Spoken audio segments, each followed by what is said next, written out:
Okay.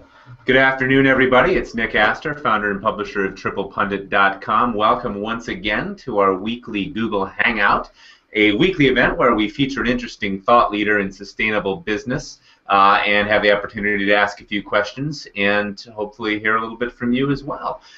This week, we're going back to Philadelphia, which seems to be becoming our favorite city for Google Hangouts. I'm really excited to introduce to you Brad Molotsky.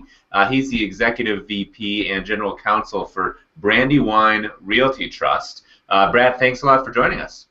Thanks a lot, Nick. Good to be here. Albeit that it's pouring here, but it's good to be with you. Brad, just give us a little bit of quick background as we get started here. Tell us a little bit about what Brandywine is, kind of who you are, what's your role, and just a little bit of background so that we know who we're talking to. Sure. So Brandywine's a publicly traded real estate company. We are in the office space for the most part, albeit that we're starting to pivot a little bit into multifamily. We've got around 36 million square feet of space that we built or bought, mostly on the East Coast, southern New Jersey, down through Richmond, Virginia, but a good pocket of space in Austin, Texas, and some stuff in Oakland, California, and San Diego down by Carlsbad. And so, again, we've built product, we lease it, we own it, we manage it, occasionally we sell some, and we do ground-up development as well. We have about 435 acres of land, and that land tends to be right around where we have office, and it's both suburban and urban product. So in and around Philadelphia, for instance, we have some suburban office product, you know, 3-story, red brick, nice landscape stuff, and then we have some urban product. Couple million square feet of space in Philadelphia, downtown the core, where we've got some, I wouldn't say office towers, but they're mid-rise product of about 30, 40 stories, a couple 100,000 square feet up to 1 million square feet. And so it's both urban and suburban product. We've also started to take a look at that land that I was referring to a minute ago, the 435-ish acres, and look at what we can do with that land. So do we need to build office? Should we build office? Can we build office in an appropriate fashion, and have determined that in certain circumstances it makes more sense to build multifamily. And so what we started to do with some of our land holdings is to contribute those land holdings to joint venture structures with some smart partners who do multifamily for a living, and we will build it, we will own it in a joint venture, and they will manage it. And so we've started a couple of those projects in the last 12 months. You'll see us do some more of that. So there'll be about 5 or 6 multifamily projects going on, one of which is right up the street from, I'm at 30th Street Station in Philadelphia. So about a block away, there is a high-end graduate student lifestyle center, not allowed to say dormitory, lifestyle center, that we're building in partnership with Campus Crest, who's also a publicly traded company. So again, real estate-centric, office for the most part, but pivoting a bit into multifamily. And our product tends to be kind of very well situated, so good access to railroad systems, and so existing infrastructure rather than going out into kind of greenfields. Cool, cool. All right, this is really exciting. Now, since we're here to talk about sustainability, let's just frame it a little bit. I'm curious to hear, and I don't even know what the stats are, but the built environment's a massive piece of the sustainability conversation. I mean, buildings use a huge percentage of the world's energy, water, resources, etc., plus, of course, the physical use of land, and are we doing that responsibly, so on and so forth. You mentioned access to transit and things like that. But step us back a little bit for a second, and in your words, what is sustainability in the context of what you do, and what are the things that you prioritize in terms of being able to say, yes, we're taking into consideration this concept that we're calling sustainability? Okay, so because I'm a numbers geek, I'm going to give you a couple numbers first, and then we'll kind of segue into your question. So big picture, there's kind of 5 million buildings in the United States. So to your question or to your point, 5 million buildings, they represent about 70 billion square feet of space. Right. So that kind of built environment, the existing structures, not talking about new, but existing structures have a lot to do with water, waste, air, energy consumption. And that's so 5 million? 5 million buildings with an M. 70 billion with a B square feet. Okay, that makes more sense. Great, good. And so, those buildings, in particular office buildings, consume about 70% of the electricity that we consume in the United States. So homes and some other, other ancillary things consuming the rest, but 70% of the electricity and kind of 14% of the water, and we create like 30% of the waste output. So you're talking about, for the built office environment, it's a massive amount of stuff that we consume and a massive amount of stuff that comes out of the buildings. And so, to the sustainability question, how we site things, where we put them, and what we bring into the buildings, what are the materials, and the amount of energy that we consume heating or cooling a particular building has a very large impact on not only the community, but when you aggregate it together, on that 70 billion square feet of space. And so Brandywine itself is a small tip of the iceberg piece of that. We have about 36 million square feet of space, which is a nice number, but not overly large.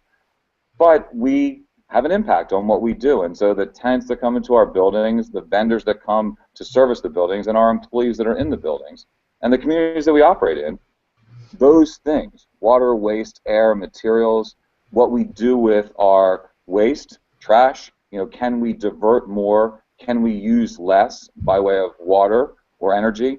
Can we make sure or ensure that the air that's being breathed is clean? And kind of, are we monitoring it? And what are we doing to measure performance? And so when we look at those things, you sort of, well, what does that mean for sustainability? It sort of looks at, well, as a company, as an institution, what are we doing in our space so that when we leave it, it's as good or better than how we found it. So again, a pretty simple concept, a pretty complicated kind of deployment in order to get there. And so it kind of morphs into, when we look at what are we doing for our employees, what are we doing for the vendors that come and service the buildings that we own, what are we doing for our customers, the tenants, and what are we doing for the communities that we operate in to deal with those issues. And so if there are things that we can do for free, no cost, but have a positive impact on the environment and for our kids, then why wouldn't we do that? And if there are other things that cost money, can we appropriately invest and get an appropriate return on that invested dollar so that it's better for the tenants, the vendors, and the environment and the communities? And so that's where we believe that we can do a lot. And friends of ours that own other buildings can also do a lot. So together, we can really start to, move that needle a little bit. This is good. This is good. Can you tell us a little bit about the specifics, though? I mean, you mentioned we've got free things you can do. We got things that might cost money. But what are those things, and how are you able to, go across an entire portfolio? I mean, 36 million square feet seems like a lot to me, but that's a complicated bunch of buildings. I mean, you've got office, you've got suburban, you've got residential. It's complicated. Are you able to just look across your portfolio and say, okay, this is the benchmark for where we are with water use, and this is the benchmark for where we are with energy use, and these are the buildings that we've got, LEED certified versus not, et cetera, et cetera? I mean, what are the actual things that you're keeping track of, measuring, and hopefully making progress on? So it's like a four-part question, but I'll try to hit on each of the four. And so you sort of say, well, one, to the last part, then I'll just kind of move backwards. I'll probably miss something, but you got to benchmark what are you using first. And so sounds pretty simplistic, and it is pretty simplistic, but how one does it is, again, a little bit more complicated. And so it's a little bit of how do you measure stuff, how do you verify it, and how do you make sure that once we've set goals that we're moving towards achievement, and once we've achieved them, set new goals. So measure, verify is a key thing. How do we get information? And so it starts there. I've got a property, I've got a collection of properties, I've got a region, and then I've got a portfolio. And so New Jersey, Pennsylvania, Delaware, urban, suburban, Virginia, California, Texas.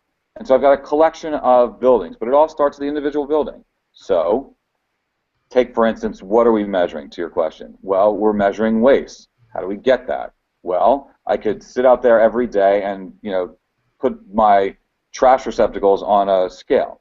I don't really do that. That would be too time intensive. But I have bills that I get from vendors. The bills measure, to some extent, kind of how much is being taken away, because that's how I'm being charged.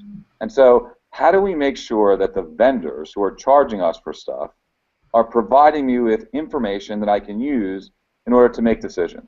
So what are we measuring? I'm measuring waste. I'm measuring from that waste how much can I divert and recycle, and how much is going to a landfill, or how much is going to a burn facility to create energy. So waste, we measure and we goal set around. Water, same thing. Every month my buildings get, water bills. So when those bills come in, they're automatically scanned into a database. That database feeds into a dashboard, and the dashboard allows me to see by building, by cluster of buildings, by region, and by the portfolio, how much are we using. And that will allow me to take into account changes in weather pattern, humidity, etc., occupancy. So waste, water, energy, another thing we're looking at. Back to on the waste, when I'm building stuff, so we've got 36 million square feet of space. Every year, kind of 2 million square feet of space turns over. Tenants leave, and I get new tenants in. And so when I'm building new space inside these buildings, how much of the construction waste can I divert instead of sending it to the landfill? And so again, the goal is 100% there, because it can be done, but you got to start to measure it, and you've got to put it into your contracts that are going to do it. So those big things we are and have been measuring, in particular the energy, which is a little bit complicated. So how do you do that? Well, all of these buildings get energy bills. Those energy bills are fed into Portfolio Manager, which is the tool that the EPA uses for Energy Star. Goes up, we get a score from Portfolio Manager. That score comes back to one of the folks at corporate who's looking at this. He then distributes it automatically to all the property managers. So every property manager every month gets a score for their building based on Portfolio Manager and Energy Star scoring system of 0 to 100.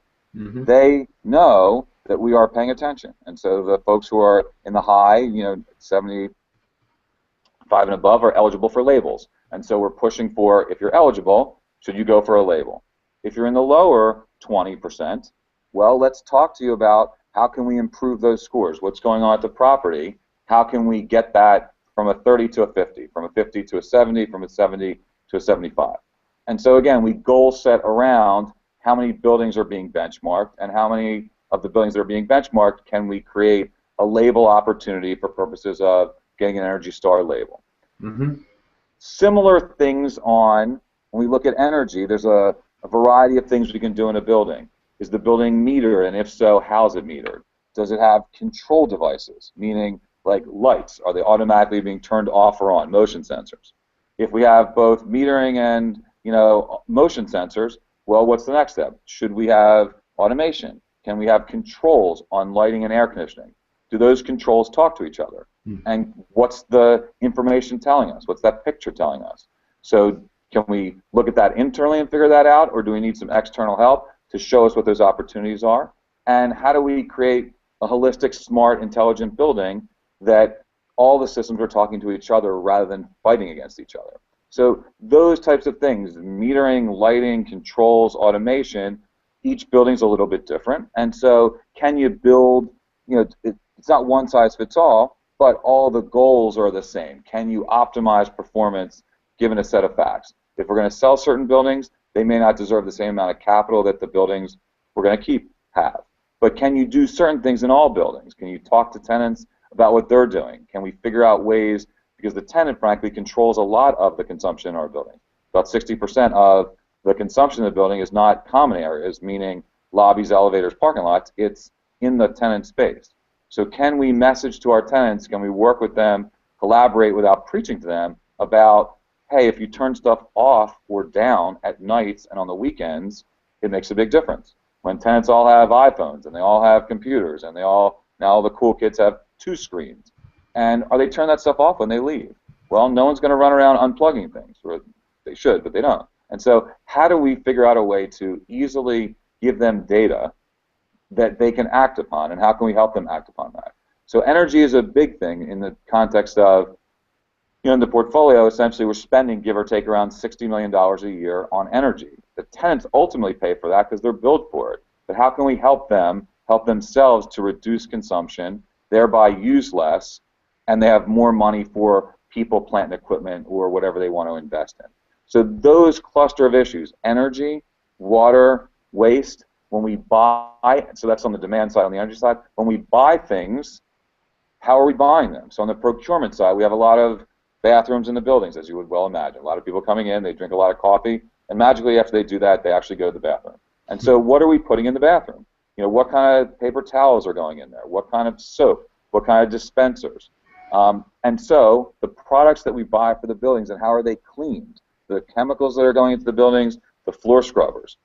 What are we doing with that, and how are we measuring the sustainability content of that which we're bringing into the buildings? And can we reduce the chemicals? Can we reduce how we're dealing with pests in and around the building? Can we use IPM, integrated pest management, so that it's outside the building rather than inside the building? Are we being careful about smoking policies to make sure that they're outside the building and not getting into the ventilation? All that stuff, we control some of that through our rules and regulations. And so those are the things that, you know, we as a company are looking at, because we know that we can do better, and we have done better, but doing better means that, okay, there's now a new goal. And so again, when I speak, as my friends will tell you, I don't speak for the company, I speak for Brad, but my ideas and those of my friends at the company and colleagues at the company become kind of part of that conversation on what can we do appropriately, and if we can't get there on an appropriate return on the investment, how can we collaborate with others to get there? So are there state or federal incentives we can use in order to reduce the cost and enable people to do more than they otherwise do? So again, when we buy power, you know, when we go to the electric company to buy power, it's a competitive bid in a lot of our states. We make sure that a portion of what we're buying is renewable. So that started at 5%, then we kicked that up to 15%, 10%. Now we're at 15% of all the power that we buy is from renewable power sources, whether it's wind or hydro or solar.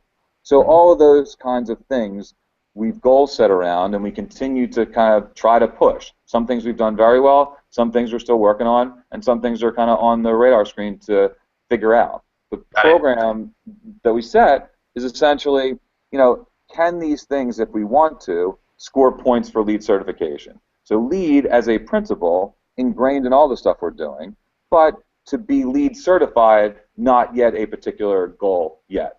Albeit that we're doing a bunch of buildings when we're building new, they will become LEED certified.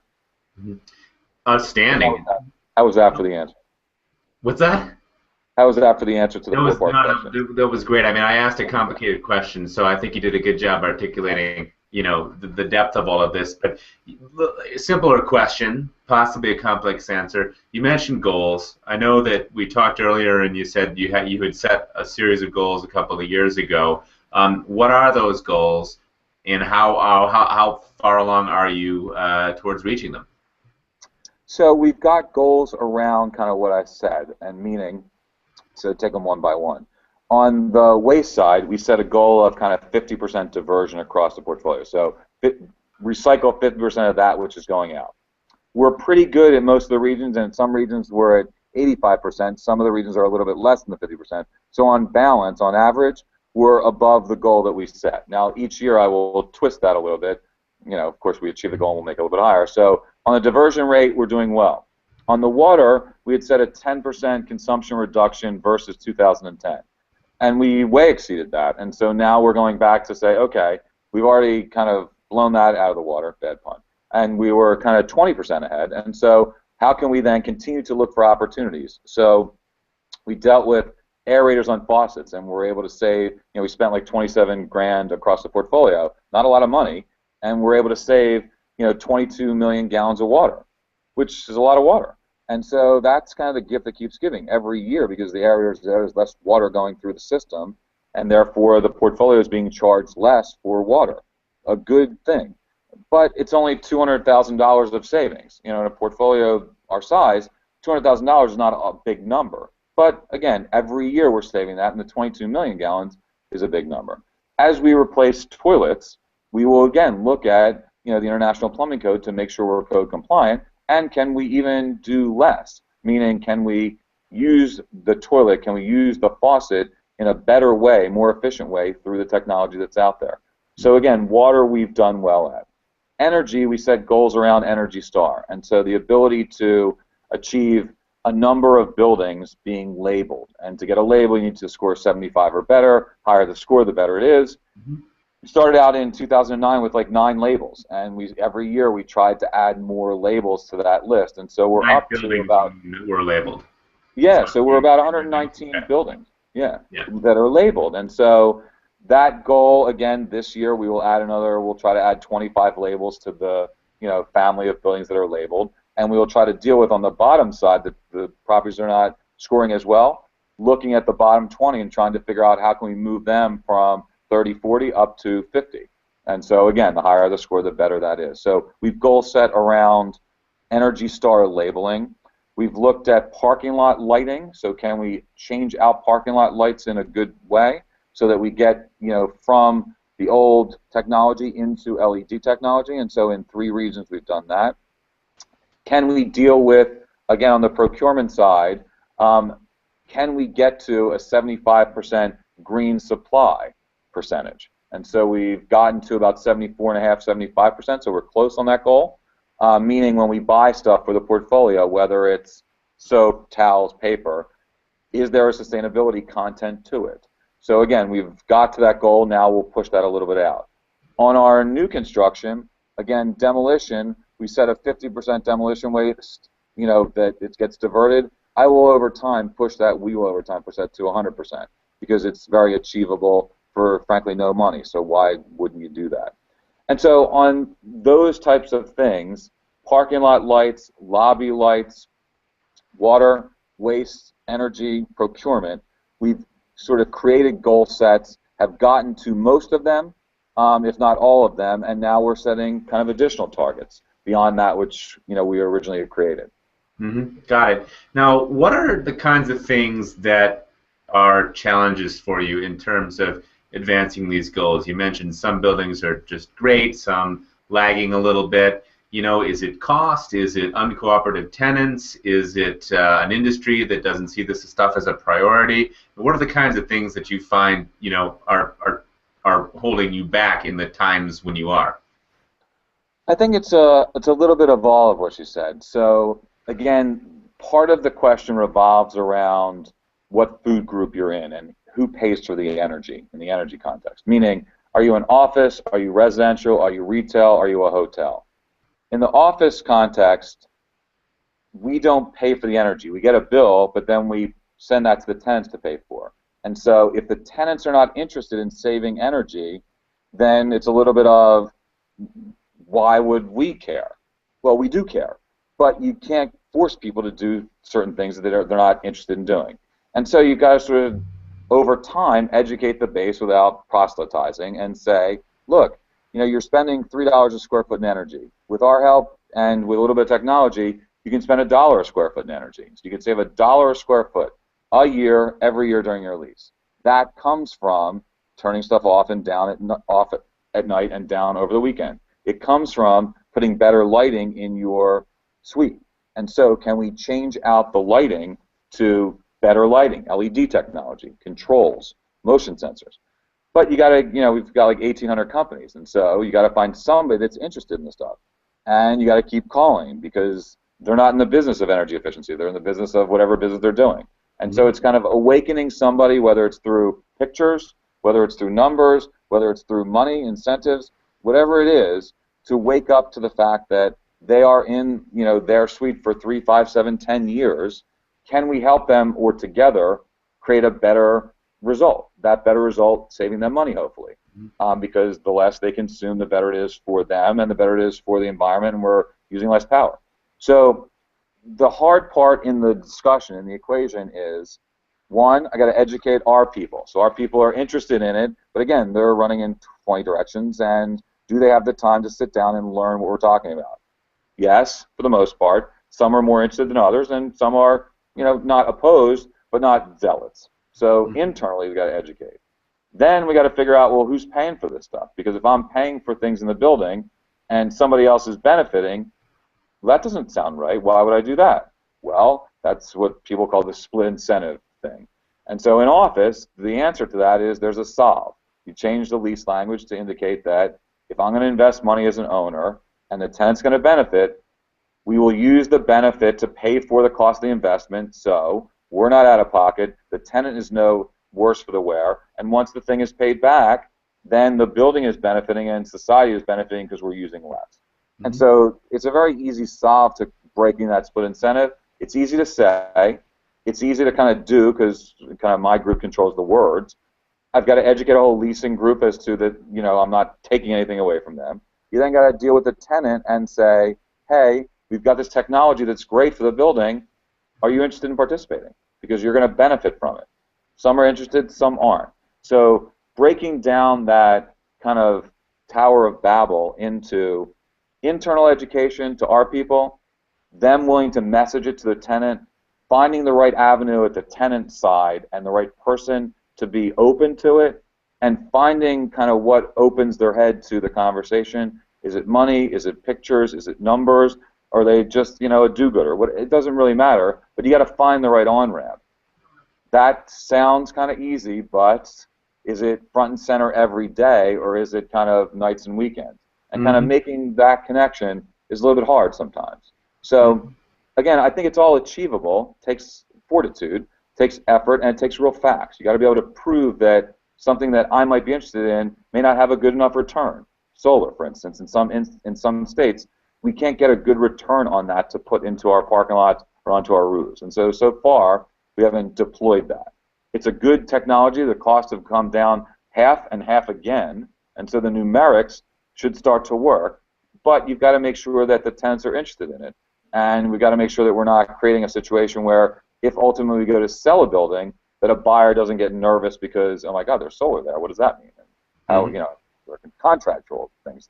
So it's kind of making sure that the investments team understands kind of the value of the investment, making sure that the leasing team understands that there's a benefit to this, and there's a benefit to measuring and monitoring and verifying the information, so that a tenant who's interested and a broker who's representing them get it and understand. And some of that's, again, dense, complicated, but doable. In particular, you got to stick with it. And so there are folks that are very much into it, and you kind of seek them out. The others, we're bringing them along as quickly as they're interested in being brought along. In 9 cities in the country, there are energy disclosure mandates. And so if you operate in Boston, New York, Philly, D.C., Chicago, Minneapolis, San Francisco, Seattle, and Austin, if you operate in any of those 9 cities, and California as a state, Washington as a state, you're required as an owner to disclose, for all intents and purposes, your energy consumption. So the theory there is, whether you like it or not, it's there. You've got to disclose, and so therefore the folks who are consuming less will cost the tenant less. On the same corner in the same city, 4 buildings that were built around the same time with essentially the same rent, same amenity package, and all of a sudden somebody's more efficient. Mhm. Why would you, as a consumer, the tenant, want to go to an inefficient building?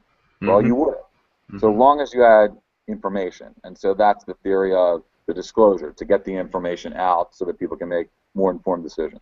Got it. Got it. So, one last question to kind of wrap us up, or get us close to wrapping up. In the spirit of all of this that you've just been describing, you're also working with a number of organizations, and I believe you were even the founder of one or more of those. Can you tell us a little bit about these organizations? We've got the Tri-State Sustainability Symposium, the Delaware Valley Green Business Council. We've also got a Real Estate Roundtable that you had mentioned. Just tell us a little bit briefly about how those organizations work and what they've accomplished, and how the collaboration is actually taking place, and who is it you're collaborating with along these in these groups.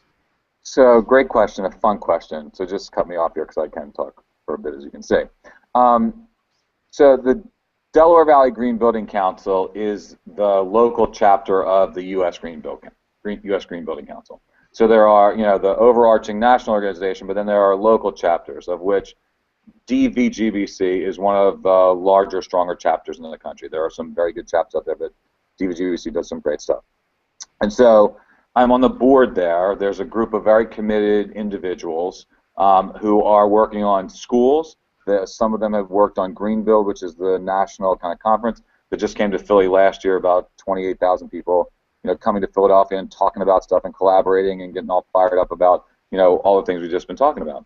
And so that group tends to be very interested in everything we just talked about. The built environment, how are we educating our kids, what are we doing in schools, How are we making sure that there's good curriculum as well as good facilities, air, quality type stuff in the classrooms so kids can learn? And how are we doing with our communities that we're dealing with? What kind of plan do they have? Whether it's a town, whether it's a school district, whether it's a county, what do they have going on? And so DVGBC is the, again, local chapter where they're convening good ideas and they're having programming and education and conversation around this issue. Separate but related, one night, as the story goes, over a couple of beers, a couple of people, as we started to have these kind of one-off conversations on, well, why can't we do more, we as an individual, and what should we be doing in our homes, and what should we be talking about with our kids? Somebody says, well, we're meeting all these people, why don't we, bring them all together and just have a bigger conversation? And so sort of said, you know what, we probably could do that. I now know some cool people, they're interesting, they're fired up about this stuff, and let's do that. And so that became kind of the start of a separate thing, which is this Tri-State Sustainability Conference, which is, we're now in our 4th year. We just had it for the 4th year a couple months ago. And it will hopefully continue to be an annual event where it started out with a couple emails being sent around by myself and a good friend, Lori Bronstein, who's the co-creator of it, to just our, network of people. And, out of nowhere, 400 people showed up to the first year. And then the next year, 650 people showed up. And then over 800 people showed up. And so this past year, we hosted it at Temple University, was kind enough to collaborate with us and allow us to use the space. And there was 875 people that showed up. And they are business people, they are community activists, they are students, and it's a day of learning and conversation and networking. Vendors come and they've got kind of their wares around kind of the perimeter of where the space is. And it's just an interesting day that kind of reignites the, the passion and the interest in that there are folks who are out there, all walks of life, CEOs down to, people that are cleaning buildings, that are interested in what we're talking about. And occasionally you lose sight of that because you keep hitting the same roadblocks. But that's one of those things where it gives you kind of the renewed hope that people are interested. And so that thing that started out as a couple of people drinking over beers has now become a bit of a fun thing where we bring in really cool speakers and they're kind of smart and expert in their area. People fly in to participate because they want to participate because they get asked. And the Delaware Valley Green Building Council has now become a part of that. So DVGBC, where I mentioned, is now helping and a key part of that conversation and helps run that event. Separate, totally unrelated, is a group called the Real Estate Roundtable, kind of invite-only think tank for big real estate companies in the country. And so that's a group of about 500 different real estate companies in all the food groups, office, residential, retail, hotel, you name it. And when you walk in the room, it's a kind of a quarterly meeting. They talk about big issues, tax, environment, all kinds of different things. One of their committees is a sustainability policy and advocacy committee. So they've got a tax committee, they've got a homeland security committee, et cetera, et cetera. But one of the committees is this sustainability policy and advocacy committee. And what's the goal of that group? It's to inform the constituency and to go and advocate issues to DC federally. And so around that table are about 40 folks who are extremely knowledgeable, extremely nice, and really good sharers when it comes to information that we're talking about. They are interested in water. They are interested in energy. They're interested in the built environment and what can be done. And the numbers around that table for 40 people, they represent about 2 billion square feet of space in the United States. And so when that group gets kind of fired up about doing something, it can mean something because that's 2 billion out of 70 billion versus a couple 100,000. Mm-hmm. And so very interesting group, some very good friends, and they're very good sharers of information. So if they see something that they like, technology, a consultant, somebody that can really assist, on a particular issue, they will share that information. And so the fellow at the roundtable who runs that group, Dwayne DeSiderio, again, a very, very good aggregator of information and a good sharer, and we have like a monthly call where we kind of go over that which is going on, become an issue list of what are we going to advocate for. And so we became part of the conversation with EPA on, they got this great Energy Star program that's in products. They have this Energy Star award that goes to people that are doing good things in their buildings. Can we do the same thing for tenants in office and other buildings? Can we incent them through a certificate, through a plaque, to say, hey, attaboy or attagirl, well done, you've reduced consumption in your space by fill in the blank, 10, 15, 20%. And so that conversation has resulted in what will hopefully be passed law, but it's part of the Shaheen-Portman bill that is in the Senate currently sitting awaiting kind of an open conversation from the Energy Committee. So again, that's a group that collaborates very well and talks to each other. Separate, but similarly, NAREIT, which is the National Association of Real Estate Investment Trusts. Brandywine is a REIT. That's our structure. So we're not a partnership, we're an investment trust. There is a national association of all of these investment trusts. 6, 7 years ago, there wasn't much conversation around energy and sustainability. A couple of us are chirping at the organization, and to their credit, they start to convene that conversation. And now there's about 70 companies that, from 1, 2, 3, now 70 companies get together once, twice a year and talk about what are they doing in their space, how can they do it better, how are we reporting about it publicly, and what are we saying about that? And so whether it's, you know, a CDP report or a GRI report or it's GRES, the Global Real Estate and Sustainability Benchmarking, you know, who's reporting on that, what's it mean, and how much money is flowing through those organizations? And so, again, there's a lot of throughput on investors, institutional investors, looking at companies that are doing the things we've been talking about for the last 40 minutes. And so, does that mean they don't invest in companies that aren't very green? No, it means they still invest. But it means they're asking the question. And so, you know, 5, 6, 7 years ago, some were asking, and some were governed by, you know, good reporting and governance. But now, 5 years later, many more are paying attention to that.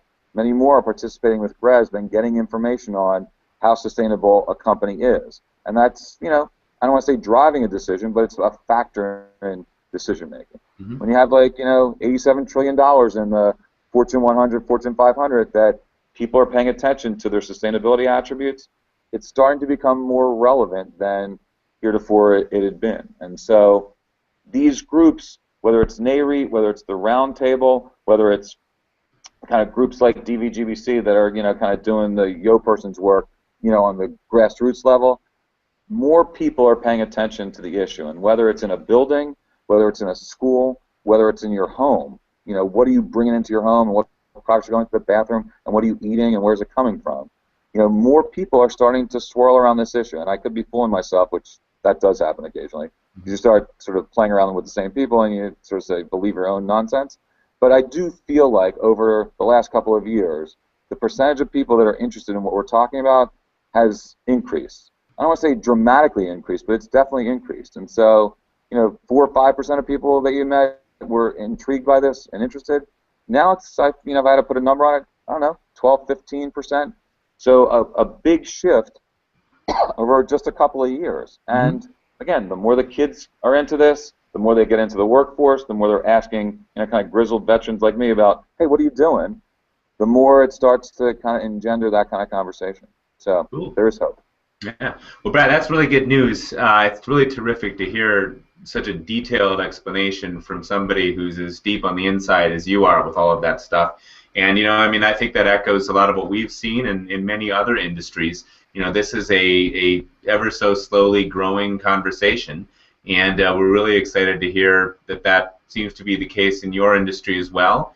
And Brad, I just wanted to wrap it up and say thanks very much for your time. We'll have this video available for everybody to watch later on if you didn't happen to catch it live. And we'll hope that see you out there in Philly one of these days. Would love to have you, and I would be remiss because it is Game 7 of the Flyers series. So I have to say, let's go Flyers, and hopefully they will win tonight, and you will come out here and we will see some more hockey. Works for me. Take it easy. You too. Take care.